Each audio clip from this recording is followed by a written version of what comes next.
dipersembahkan oleh Siloam Hospitals.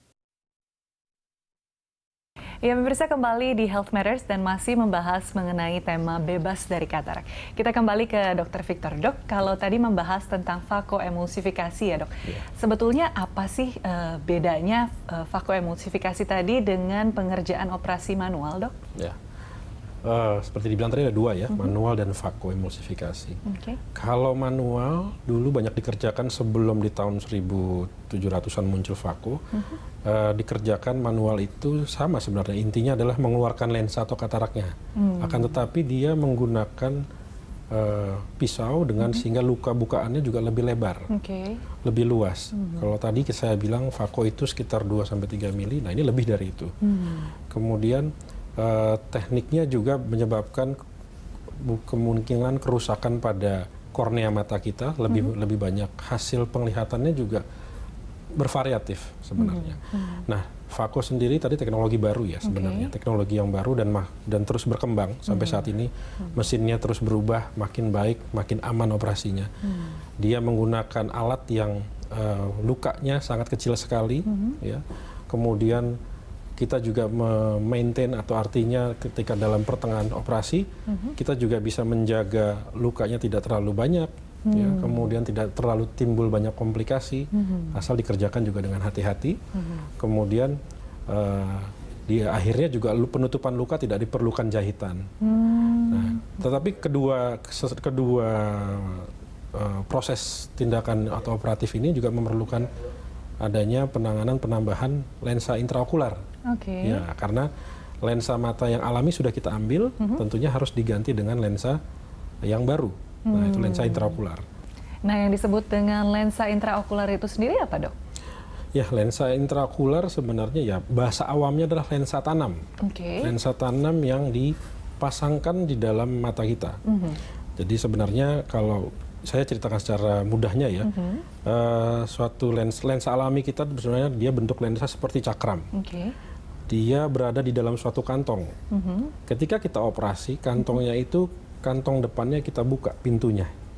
Kemudian lensa di dalamnya kita keluarkan dengan teknik vako tadi, atau teknik manual. Kalau teknik vako dia dihancurkan, jadi dipecah-pecah menjadi beberapa bagian, kemudian disedot istilahnya, dihancurkan dan disedot keluar hingga kosong. Sedangkan kalau teknik manual setelah dibuka, kita keluarkan secara utuh-utuh dengan cara tekniknya didorong. Nah, ketika sudah keluar semua kataraknya, kantong kosong, nah ini yang akan kita isi dengan intraocular lens atau lensa tanam tadi, untuk menggantikan kerja lensa yang alami, sehingga nanti pasiennya bisa melihat lagi dengan lebih baik pasca operasi. Nah menarik nih, Dok, kalau disebut tadi lensa intraokular dan kemudian teknologi yang digunakan serta bahannya gitu ya, berarti kedua-dua teknik operasi ini menggunakan lensa intraokular ya. Pada pasien yang mana yang bisa diterapkan tindakan vakoemulsifikasi atau yang manual nih, Dok? Nah, hingga saat ini tindakan vakoemulsifikasi yang saya bilang dengan berkembangnya mesin-mesin ya semakin baik. Katarak-katarak baik itu katarak yang masih tipis, katarak yang sudah mulai tebal. Jadi kita bilang katarak yang imatur atau belum matang, ya itu juga bisa dikerjakan dengan vako dan itu yang sangat baik. Kemudian katarak yang matur juga sebenarnya sudah bisa dikerjakan. Melihat teknologi mesin yang terakhir yang terbaru itu sudah lebih efisien, tidak menimbulkan banyak komplikasi, lebih dijaga keadaan matanya, sehingga yang katarak matur dulunya mungkin waktu teknik awal vako masih agak susah mengerjakannya, itu bisa dikerjakan dengan vakoemulsifikasi. Nah, sedangkan untuk pemilihan katarak manual memang lebih banyak dikerjakan pada katarak matur atau yang matang sekali. Nah, katarak yang matang. Mungkin banyak yang belum tahu apa sih tadi yang saya sebutkan, apa itu katarak imatur yang belum matang, apa itu yang matang. Nah, di katarak yang imatur ini sebenarnya, jadi katarak itu ada 3 klasifikasinya. Salah satunya mengenai derajat kekeruhannya ya. Yang pertama itu insipient kita bilang. Insipient ini sepertinya awal-awal. Dia lensa itu bentuknya bulat, cakram, keruhnya masih di pinggir-pinggir. Hanya di bagian pinggir. Hanya bagian pinggir. Di orang atau di manusia masih bisa melihat sampai normal. Walaupun sudah ada kataraknya, tapi masih bisa lihat sampai normal. Kemudian dia mulai naik derajatnya, kita bilang katarak imatur tadi. Atau di sini dia mulai pertambahan kekeruhannya, pasien sudah mulai buram, mungkin bisa sampai cuman sekitar 1% penglihatannya. Paling buruk bisa sampai 1%. Oh ya? Nah, lalu meningkat lagi ke katarak matur. Katarak matur ini dibilang matang ya. Biasanya pasien keluhannya di bawah 1%. Bahkan mungkin bisa paling jeleknya adalah dia melihat hanya membedakan gelap dan terang. Oke, kalau bisa sampai 1% tadi, penasaran juga nih dok. Ya. Artinya apa memang sudah ada pembiaran selama bertahun-tahun atau seperti apa nih bisa secara signifikan bertambah buruk penglihatannya seperti apa? Karena kalau dibayangkan 1% dari penglihatan jelas artinya kan sangat buram sekali Sangat ya buram dok ya? sekali, ya. Nah, katarak ini terjadi lensanya berubah ya, isinya ya, maksudnya bentuknya berubah menjadi lebih keruh dan dia mengalami perubahan ini secara perlahan. Maka tadi ada insipient, imatur.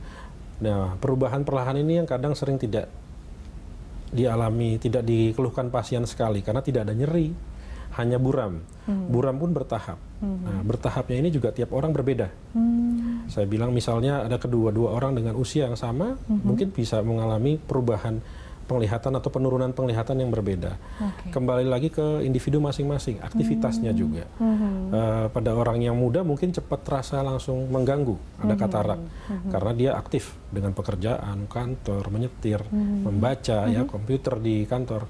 Sedangkan mungkin yang udah lanjut usia di atas 60 tahun, 50 tahun, aktivitas tidak banyak. Mungkin, jadi memburuknya pun ya, degradasinya semakin sedikit gitu ya dokter ya? Plus juga mungkin ya banyak masih pengetahuan apalagi di daerah ya yang masih kurang dokter mata, himbauan mengenai katarak masih belum banyak yang dipahami.